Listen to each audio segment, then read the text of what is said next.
Hello everyone, edu rocket channel पर आप सभी का स्वागत है।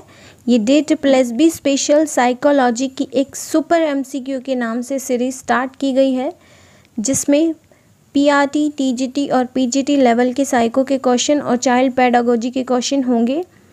तो फ्रेंड्स, इसको ज़रूर देखें, ये आपके बहुत काम आने वाली है। तो आइए वीडियो स्टार्ट करते हैं। क्वेश्चन नंबर 341, दबाव को कम करने एवं परीक्षाओं में सफलता के लिए आवश्यक है कम अवधि की परीक्षाओं में अंतरण, विद्यालय शिक्षा के विभिन्न चरणों में परीक्षाओं का आयोजन, वार्षिक एवं अर्धवार्षिक परीक्षाएं या विभिन्न प्रवेश परीक्षाओं के लिए विभिन्न एजेंसियों की स्थापना। तो परीक्षा में सफलता के लिए और दबाव को कम करने के लिए आवश्यक है ऑप्शन ए, कम अवधि की परीक्षाओं में अंतरण। सेकेंड क्वेश्चन, सबसे अधिक गहन और जटिल समाजीकरण है पूर्व बाल्यावस्था के दौरान, प्रौढ़ावस्था के दौरान, व्यक्ति के पूरे जीवन में या किशोरावस्था के दौरान।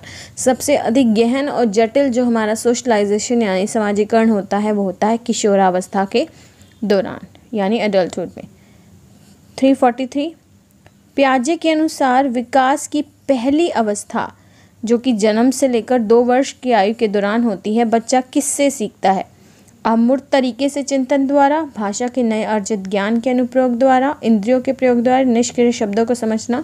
तो इसका ऑप्शन आएगा सी, इंद्रियों के प्रयोग द्वारा। 344, रोशार्क परीक्षण के बारे में निम्नलिखित में से कौन सा कथन सत्य नहीं है? रोशार्क परीक्षण एक अभिकृत्यात्मक प्रकार का प्रक्षेपी परीक्षण है। रोशार्क परीक्षण व्यक्तित्व की संपूर्ण रूप में नैदानिक जांच करता है। यह व्यक्ति के बौद्धिक और अबौद्धिक दोनों ही प्रकार के शील गुणों का मापन है। इसका मूलभूत प्रयोजन व्यक्तित्व की अंतर वस्तु जैसे प्रणोदन, आवश्यकता, स्वैर, कल्पना, कुंठा आदि उजागर करना है। तो इसका आंसर आएगा बी, रोशार्क परीक्षण व्यक्तित्व की संपूर्ण रूप में नैदानिक जाँच करता है। नैदानिक जाँच एक क्लिनिकल एग्जामिनेशन या फिजिकल एग्जामिनेशन भी होती है, जिसमें पेशेंट को पूरी तरह से एग्जामाइन किया जाता है। उसकी कोई मेडिकल कंडीशंस वगैरह मतलब अगर होनी हो, उसके सिम्टम्स हो तो उसको भी एग्जामाइन, उसकी अच्छे से जांच की जाती है। बढ़ते हैं नेक्स्ट क्वेश्चन पर। कार्ल रोजर्स के अनुसार कुसमायोजन का आधार वैषम्य है। वैषम्य यानी विषम है। इदम और पराअहम के मध्य, वास्तविक सब और आदर्श सब के मध्य, सब और वातावरण के मध्य या अचेतन और चेतन के मध्य। तो इसका आंसर आएगा वास्तविक सब यानी वास्तविक स्वयं, रियल जो हम हैं वो, और आदर्श सब के मध्य यानी जो आइडियल, अगर हम खुद को आइडियल के रूप में, आदर्श के रूप में देखें तो उनके मध्य।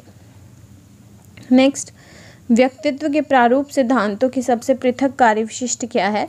शरीर विन्यास और स्वभाव में संबंध, शरीर विन्यासों का वर्गीकरण, प्रारूपीय अभिलक्षण या मन शरीर शारीरिक उपागम। तो इसका आंसर आएगा ए, शरीर विन्यास और उसके स्वभाव में संबंध। मतलब शरीर को जैसे हम उसका जो लुक वाइज हमारा वो कैसे है या उसकी जो बनावट है उसका और हमारे बिहेवियर का आपस में रिलेशन। नेक्स्ट क्वेश्चन, मूल्यांकन का उद्देश्य क्या होता है? बालकों को धीमी गति से सीखने वाले एवं प्रतिभाशाली बालकों के रूप में लेबल करना, जिन बालकों को उपचारात्मक शिक्षा की आवश्यकता है उनकी पहचान करना, अधिगम की कठिनाइयों एवं समस्या का क्षेत्रों का पता लगाना, या उत्पादन जीवन जीने के लिए शिक्षा किस सीमा तक तैयार कर पाई है उसका पुष्टि पोषण प्रदान करना। तो इसका आंसर डी आएगा कि उत्पादन जीवन यानी प्रोडक्टिव जो हमारी लाइफ है उसको जीने के लिए जो शिक्षा है वो हमें किस समय किस सीमा तक तैयार कर पाई है या हमने कितनी उस चीज़ की नॉलेज प्राप्त कर ली है। बढ़ते हैं नेक्स्ट पर। किशोरावस्था में बच्चे किस प्रकार की समस्या का सामना करते हैं? शारीरिक एवं मानसिक परिवर्तन से समायोजन करना, अपने साथियों से समायोजन करना, अपने माता पिता से समायोजन करना या पढ़ाई संबंधी समायोजन करना। तो इसका ऑप्शन आएगा ए, शारीरिक यानी कि फिजिकल एवं मानसिक यानी मेंटल जो हमारे चेंजेस होते हैं उनसे समायोजन करना। 349, परीक्षा में विद्यार्थियों से किस प्रकार के प्रश्न पूछे जाने चाहिए? स्मृति एवं समझ आधारित, वस्तुनिष्ठ एवं विषयगत, समझ एवं अनुप्रयोग आधारित या केवल वस्तुनिष्ठ। तो परीक्षा में हमेशा बच्चों से उनकी स्मृति, समझ और अनुप्रयोग आधारित ही पूछने चाहिए ताकि उनके संज्ञान का प्रयोग हो सके, वो अपना मेंटल मतलब जो एबिलिटी है उसको चेक कर सके, उसको अच्छे से अच्छे यूज़ कर सके। प्राथमिक विद्यालयों के बालकों के लिए निम्न में से किसे बेहतर मानते हैं? वीडियो अनुरूपणा, प्रदर्शन, स्वयं के द्वारा किया गया अनुभव या फिर ये सभी। तो इसका आंसर आएगा ऑप्शन सी, स्वयं के द्वारा किया गया अनुभव। जो भी फ्रेंड्स खुद से हम एक्सपीरियंस गेन करते हैं उसकी नॉलेज वो मतलब काफ़ी लंबे टाइम तक रहता है और उसका ज्ञान भी काफ़ी अच्छे से हमें मतलब प्राप्त होता है। बढ़ते हैं नेक्स्ट क्वेश्चन पर। हस्तशिल्प की शिक्षा दी जानी चाहिए मंदबुद्धि बालक को, पिछड़े बालक को, सामान्य बालक को या प्रखर बुद्धि बालक को। तो इसका आंसर आएगा ऑप्शन ए, मंदबुद्धि बालक को। जो पिछड़े बालक हैं उन्हीं को हस्तशिल्प की शिक्षा देना चाहिए, जिससे उनका आत्मविश्वास बढ़ाया जाता है और इससे उन्हें भी अपने फ्यूचर में जो है सेल्फ डिपेंडेंट बनने में सहायता मिलेगी। और जो पिछड़े बालक की पहचान है वो सामूहिक परीक्षण से या उपलब्धि परीक्षण से या फिर व्यक्तिगत बुद्धि परीक्षण के जरिए भी हम कर सकते हैं। 352 व्यक्तियों में एक दूसरे से भिन्नता क्यों होती है? वातावरण के प्रभाव के कारण, जन्मजात विशेषताओं के कारण, वंशानुक्रम और वातावरण के बीच अन्योन्य क्रिया के कारण या प्रत्येक व्यक्ति को उसके माता पिता से जीनों का भिन्न समुच्चय प्राप्त होने के कारण। तो इसका आंसर आएगा सी, हेरिडिटी और एनवायरनमेंट के बीच जो भी अन्योन्य क्रिया होती है या इंटरेक्शन होता है उसके कारण। 353 व्यक्ति में उन मनोशारीरिक अवस्थाओं का गतिशील संगठन जो उसके पर्यावरण के साथ अद्वितीय सामंजस्य निर्धारित करता है वह कहलाता है व्यक्तित्व, समायोजन, संवेदना या फिर चरित्र। तो इसका आंसर आएगा व्यक्तित्व। हाँ जी, जो हमारी पर्सनालिटी है वो आएगी इसके अंदर। जबकि जो व्यक्तित्व का अर्थ होता है वह व्यक्ति के बाहरी रूप रंग और शारीरिक गठन आदि से लगाया जाता है, लेकिन अगर मनोवैज्ञानिक दृष्टिकोण से देखा जाए तो व्यक्तित्व जो है संपूर्ण व्यवहार का दर्पण होता है। व्यक्तित्व का कोई भी स्थायी प्रत्यय नहीं है, समय समय पर व्यक्तित्व का स्वरूप बदलता रहता है। वास्तव में व्यक्तित्व कुछ ढंग को कहते हैं जिसके द्वारा कोई भी व्यक्ति अपने परिवेश के साथ अनुकूलन करता है। इसी आधार पर हम कह सकते हैं यदि किसी व्यक्ति का अपने परिवेश के साथ समुचित अनुकूलन है तो उसका व्यक्तित्व बहुत ही अच्छा माना जाता है। नेक्स्ट, मानव व्यक्ति परिणाम है केवल आनुवांशिकता का, पालन पोषण और शिक्षा का, आनुवांशिकता और वातावरण की अंतःक्रिया का या केवल वातावरण का। तो इसका ऑप्शन भी आंसर सी आएगा, आनुवांशिकता और वातावरण की अंतःक्रिया का। बढ़ते हैं नेक्स्ट पर। निम्नलिखित में से किसे प्राथमिक स्तर पर शिक्षक का सर्वाधिक महत्वपूर्ण गुण माना चाहिए? पढ़ाने की इच्छा, धैर्य और दृढ़ता, दंडित करने की हानि रहित विधियों का ज्ञान या फिर अत्यधिक मानकीकृत भाषा में पढ़ाने की दक्षता। तो प्राथमिक स्तर पर शिक्षक का जो है सर्वाधिक महत्वपूर्ण गुण माना जाता है उसका धैर्य और उसकी दृढ़ता।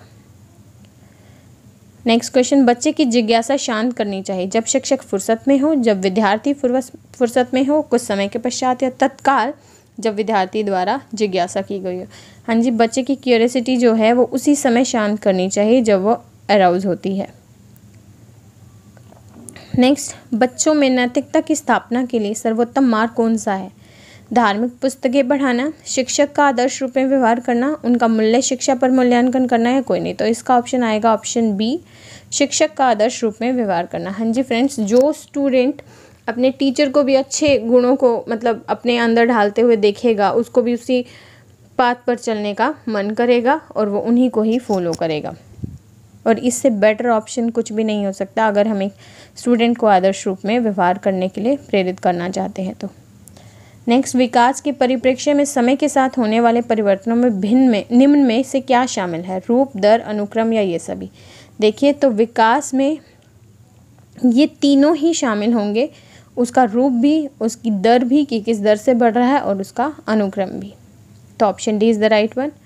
359, शिक्षक को ज्ञान होना चाहिए अध्यापन का, बाल मनोविज्ञान का, शिक्षा संहिता का या अध्यापन विषय बाल मनोविज्ञान का। तो इसका ऑप्शन आएगा डी, अध्यापन विषय का, जो भी उसका सब्जेक्ट है उसकी नॉलेज, और बाल मनोविज्ञान यानी कि चाइल्ड साइकोलॉजी की नॉलेज उसे होनी चाहिए। Last question of this video, एक बच्चे की वृद्धि और विकास के अध्ययन की सर्वाधिक अच्छी विधि कौन सी होती है? मनोविश्लेषण विधि, तुलनात्मक विधि, विकासीय विधि या सांख्यिकीय विधि? तो बच्चे की वृद्धि और उसके विकास के अध्ययन की सबसे अच्छी विधि मानी जाएगी सी, विकासीय यानी कि डेवलपमेंटल विधि। फ्रेंड्स, अगर वीडियो पसंद आई है तो लाइक एंड शेयर करना ना भूलें और हमारे चैनल को सब्सक्राइब ज़रूर करें। Thank you.